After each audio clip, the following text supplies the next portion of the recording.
Yeah, I'm glad this mic works. The last place we didn't have a mic. It felt a little bit uncomfortable, so I pretended to hold one. And that worked until somebody took a picture and posted it on Facebook. My girlfriend yelled at me for that photo. But I doubled the number of hits on my Grindr account. What a terrific crowd. Oh, God. Let me tell you from the bottom of my heart, of all the audiences I've performed for, you guys are definitely the ones that showed up here tonight. Yeah. Thank you. How about our host, Fasil? I know he's headed towards stardom because he's doing everything that a celebrity comic does. He's on stage, he's on podcasts, he's on Twitter, he's on drugs, and eventually on trial. I like how you introduced me, Fasil, but the next time, if you could, credit me with the Gotham Comedy Club in New York and the Laugh Factory in LA. Because I have visited both of those website pages. This is a really cool place. It's my first time here, so I'm going to tell you a few things about me. I was born in Battle Creek, Michigan. Some of you may know, thank you. Some of you may know that as the cereal capital of the world because it's home to both Kellogg's and Post cereals. Our high school mascot was a flake. We can never count on him.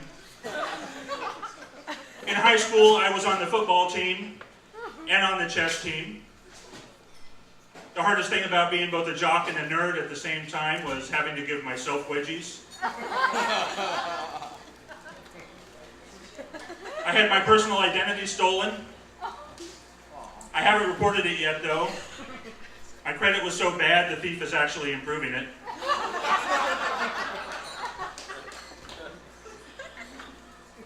I was dating a woman from Australia for a while.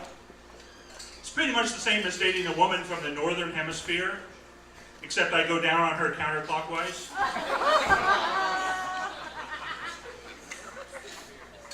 My family was questioning why I would want to get into comedy at such an advanced age, that all my pop culture references are from the 1970s. The younger audiences won't understand me. Well, I get it, but I'm doing this for you guys. I want you to want me. I need you to need me. I love you to love me. Sorry guys, that was a cheap trick.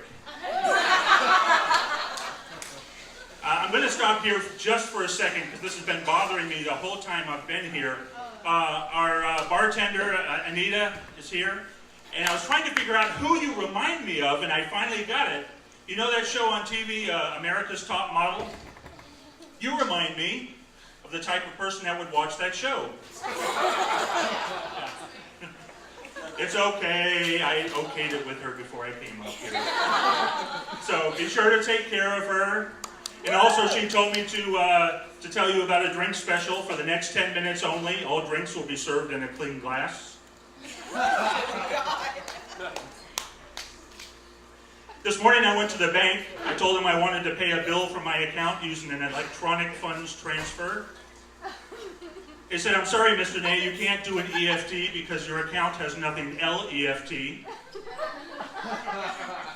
Which I wouldn't have minded so much, except when he emphasized the L, he did this. Which I thought was pretty ballsy of him, because I could have taken this as flashing a gang sign, and obviously I'm gangsta.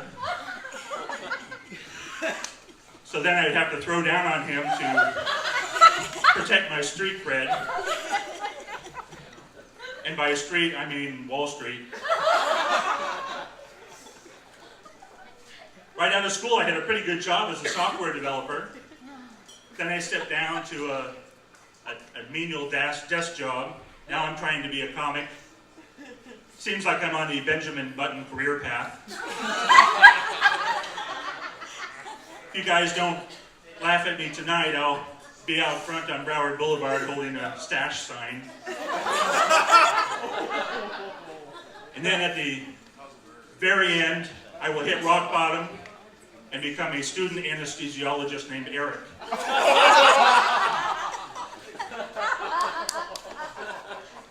I think I just hit that age threshold where I get turned on more by food than women. I found this out when I went to a Cinnabon yesterday. The server who brought me my food was a young, attractive, buxom blonde, and it was my tongue that got hard. Happy ending massages at this point are when they give me a complimentary cookie on the way out. It's probably just as well at this age. I'm to the point where, of the two things I can only eat all night,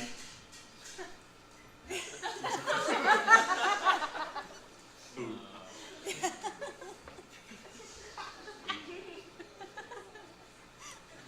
I recently became a member of the Mile High Club. Yeah! Accidentally. The airline lavatories are so small and I'm so large that when we hit an air pocket, I became intimate with a soap dispenser. I call her Bubbles. She's not much on personality, but she is self-lubricating. So I guess that's a wash. Because of that incident, Virgin Airlines will now have to change their name.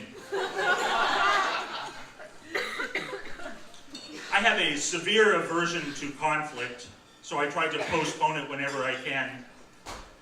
My roommate yelled at me once saying that we had to have a really serious discussion about personal boundaries.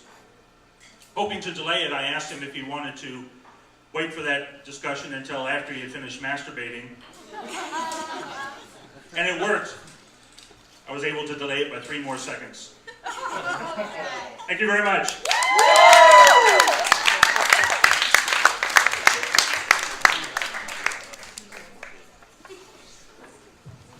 Make some noise for Joe Day!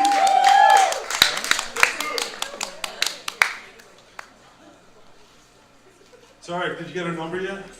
I mean, I'm working on it. Come on, just give him the